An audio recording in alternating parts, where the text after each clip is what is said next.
All right, so let's talk Christmas. Well, my bad. Yes, ma'am. So, at Christmas, as we just saw in the skit, we have so many different traditions, and most of the time, we don't really even know where they come from. So we tell our kids the same stories that our parents told us. Well, we put lights on the tree because they're pretty. We put lights on the house because Santa can find it. We put ornaments on the tree because it just doesn't quite look like a tree without it. I think that it's very important to know why we do what we do, why we believe what we believe, so that we can make a choice whether we're going to continue to believe it and do it or not. Now, I'm by no means saying don't do Christmas traditions. I'm just saying simply understand them maybe a little better. This week, my mom told me a joke. So I'm going to share it with you because it really ties into today. But this lady, this gal, was getting ready to cook her Christmas turkey, and she started by removing the legs of the Christmas turkey before she put it in the oven. And her friend said, why do you cut the legs off the turkey? And she said, well, I don't know. That's just the way my mom always did it. Let me call my mom and ask her. So she called her mom and said, Mom, why do we cut the legs off the Christmas turkey? And she said, I don't know. This is how my mom always did it. Let me call her and ask. So by the time they get to great-grandma, they said, Great-grandma, why did you always cut the legs off the turkey? And she said, well, that's easy, honey. It wouldn't fit in the oven. Now, once we know why great-grandma started it, why grandma did it, why mom did it, then we can look and say, do I still want to cut the legs off the turkey because it makes me feel part of my family and it's part of our tradition? And now I've got a little story I can tell along with it of why I do it, why we did it, that's humorous. Or I can say, gosh, that made sense when an oven was this big. Doesn't make so much sense when an oven is this big. Now I can choose a different tradition to leave them on if I want, or to take them off if I want. But either way, I'm informed as to why I'm doing what I'm doing. And in my opinion, spirituality, our spiritual journey is no different. It's important for us to not only know what we believe, but also maybe why we believe it, how it started, and how it's continued over the years, to see if that's something that we believe in. And so Christmas can be a wonderful teacher with that. When we look at the word Christmas, where does Christmas even come from? Anybody know? Derived from Christ. I know that. Yeah. It used to be called Christi Massi, which was the Mass of Christ. And just as the Catholics have Mass every Sunday, they would have a special Mass for Christ to celebrate his birthday. And so in Europe, they would run around Christi Massi, Christi Massi. And so us Americans would say, I think that sounds like Christmas. And that's how it came across the pond, was Christmas. Now we can look at why is it celebrated December 25th? They know. We celebrate Christmas on December 25th because in the early Catholic calendar, which was only 9 months long, back in the 4th century, the winter solstice was actually on December 25th, not December 21st, because their calendar was longer days and it was 9 months. And so when the Catholic Church was first getting started, they were greatly outnumbered by the folks who believed in the pagan traditions. And the pagan traditions of the winter solstice was a magical time of the year. December 21st, we now call the winter solstice, was back then it was December 25th. And so the folks from the pagan tradition would have these incredible festivals because the worst was now behind you. When you look at a time that we didn't have electricity, we didn't have heat, we didn't have lights or indoor running water, it was spooky. Each night would get longer and each day would get shorter, so the ability to do things that we were required to do for our survival were predicated by how much daylight we had. So leading up to December 21st, back then December 25th was the spooky time. After that, that's when the days got longer and the nights got shorter, and we knew that we'd turned the corner, we were going to survive another winter. And so the early Catholic Church said, gosh, they're having a big party over here, and we want those folks to come be Christians, so we need to have a big party too. Initially, they had believed that the birth of Christ was actually in May, I believe May 13th, but that didn't work well with competing with the pagans to create a bigger celebration, a bigger party than they had, so that we could invite them to come over and party with us. So the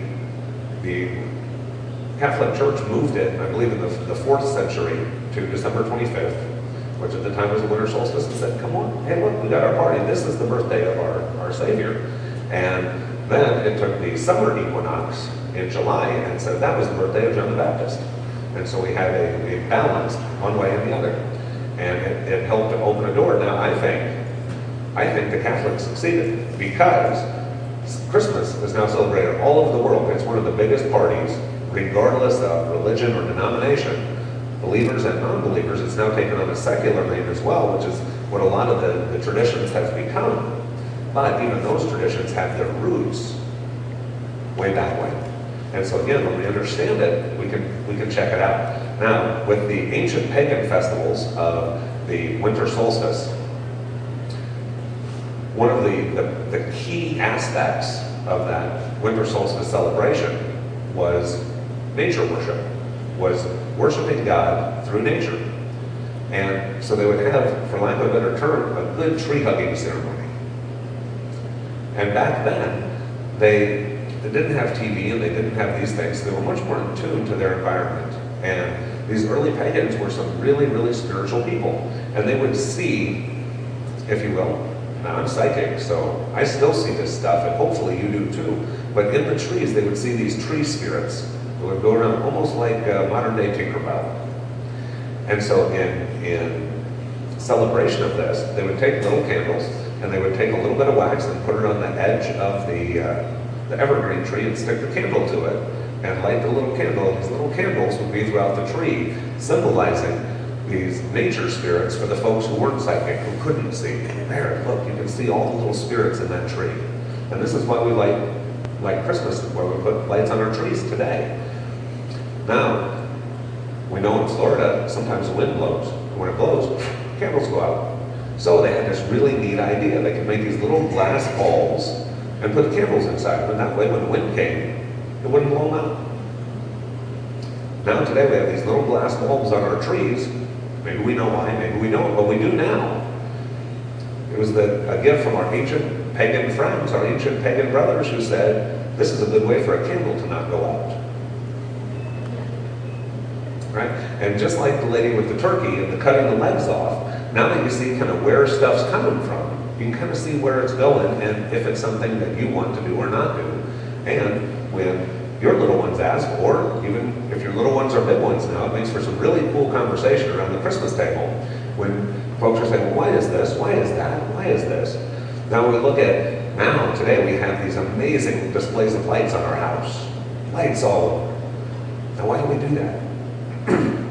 Well, back when Christianity first started, this was a Christian tradition. When Christianity first started, a lot of folks remember that, especially in the Roman days, it was lion versus Christian. Not a good place to be in the Colosseum. So when the Christians would meet, they had to do so in secret. So if you were going to have a Christmas Mass, Christimasse, or if you were going to have some sort of birthday party for Jesus on Christmas or Christmas Eve, you would light candles and put them in your windowsill, so that people could see them from the outside. And the more candles you had going across your windowsill meant you were having a bigger party or a bigger Mass. And so as you were walking by, it was the secret code to say, oh, Christians live here. Let's go in there for a Mass. Oh, there's a lot of lights over here. There's a lot of Christians meeting. Let's go in for Mass, without giving it away so that the Roman soldiers would come in and take them off to the Colosseum. So as you put the lights on your house now, it's just a furthering celebration of saying this is a party house. This is where we're having a celebration. The celebration of Yule, of Christmas, of Christ's birth. And although traditions change over the years with the advent of electricity, it meant that we could do it more outside than just inside. And it meant that we could have a little more elaborate displays of things than just a few candles in a window. But this is kind of how it started and how it got its root. Now we look at Christmas trees. How'd that whole thing start? We started thinking it was a really good idea to chop down a tree and drag it inside. Well, first, it's warm in there. the ancient pagan festivals all took place outside. And outside is not necessarily, we moved here from South Dakota. Outside is not a place you want to be on December 25th very long. And so that was one aspect, but also it was taken from the Bible in the book of Leviticus that says, when talking about Christmas, "Now on the first day you shall take yourselves in the foliage of the beautiful trees, palm branches and boughs, or leafy trees and willows of the brook, and you shall rejoice before the Lord your God for 7 days." And so the book of Leviticus actually is what gave Christians the permission to bring the trees inside and to put these decorations up. It was furthered by our German friends and had all kinds of tradition going on there. But these are some of the reasons that we brought it in. Now we talk about Santa Claus, good old Saint Nick, which was actually Saint Nicholas of Myra, who was a Greek Christian bishop. And he was known for his generosity, especially to those who were less fortunate. Now there was a man who at one point was a wealthy man. And as happens sometimes to wealthy men, at some point he became a non-wealthy man. He became a poor guy, and he had 3 daughters and no dowry. And in that particular time in history, if you didn't have a dowry to give, then you weren't going to have a daughter to give. So she wasn't going to get married. And at that time in that day, you had 2 choices. If you were a woman, you could either have a dowry and get married, or you either become a spinster or a prostitute. Now, St. Nicholas of Myra, who was a bishop in the church, said, "Let me see what I can do to help out." And he granted 3 dowries, 1 dowry for each of these 3 gals, so that they could get married. And everyone praised him for his generosity. And every year, he began to give more gifts to more people. Now, back in the day, other people enjoyed, and I think we still do today, stealth giving. The way of giving somebody something without taking the credit. We do it at Connections every week through the God Box. If you let us know somebody who needs some help, we take 10% of whatever comes in the box to fulfilling those needs. Of course, we send prayer and energy and all these things, but sometimes the needs a little more immediate, like groceries or diapers or gas or utilities. And if the money's in there, we pay it. We just put a little card that says, "I'm listening and I love you, God." Now, back in the day of St. Nicholas, there were folks who, imagine if one family gets visited by St. Nicholas and they get some toys or some candy, and this other family maybe didn't get visited by St. Nicholas. The kids would say, "Was I bad? Naughty or nice?" And so their families would begin to amass these little hoards of goodies or toys and put them underneath the tree and say, "St. Nicholas must have come here." Well, it didn't take long, especially anybody who's lived in a snowy culture, to look out the front door and say, "There's no tracks. St. Nicholas didn't bring anything." Well, he came down the chimney. Now, back in those days, people would actually take their stockings, which now we say is like garden, hose, whatever, but they would take their stockings and they would pin them up next to the fireplace at night as they washed them, and then that would dry them out. And so this is how we got stockings. Santa coming down the chimney and filling the stockings with presents. Because they were there anyway. It wasn't a special decoration. So when we look at the families doing the stealth giving to their kids, to their family, it began to spread, and more people started to credit St. Nicholas for the gifts rather than taking the credit for them themselves. And this is part of the magic of Christmas. Now, in the celebration of Christmas, when we celebrate the birth of Christ, wow, what a gift. What a gift that was. Now, in today's world, Christ hasn't been in his physical body that we know of since 2,000 years ago. Now he lives in my physical body. He lives in your physical body. He lives in your physical body. So when we give each other gifts at Christmas, it's like giving the Christ in you a birthday present, and giving the Christ in me a birthday present. So when the kids say, "Why do we give each other gifts on Christmas if it's Jesus' birthday? How come we get the gifts?" Because Jesus lives in there. Christ lives in there. So I'll give them a gift through you, and you can give them a gift through me. It also teaches that exchange of energy.